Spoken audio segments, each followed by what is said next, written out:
been a horrible war. It's time for it to end. The job of the UN is to bring about peace in the world. I thought that's what the UN was created to do, to stop wars and to prevent them. And that's what the resolution did. Was it antagonistic towards the Russians? No.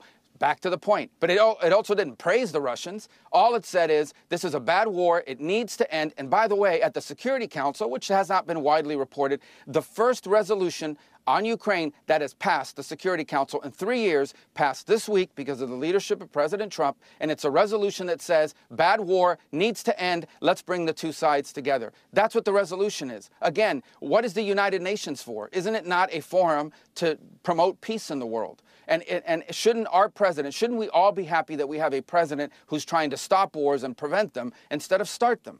And I just don't get it. I really don't, other than the fact that it's Donald J. Trump. If this was a Democrat that was doing this, everyone would be saying, well, he's on his way to the Nobel Peace Prize. This is absurd. We are trying to end a war. You cannot end a war unless both sides come to the table, starting with the Russians.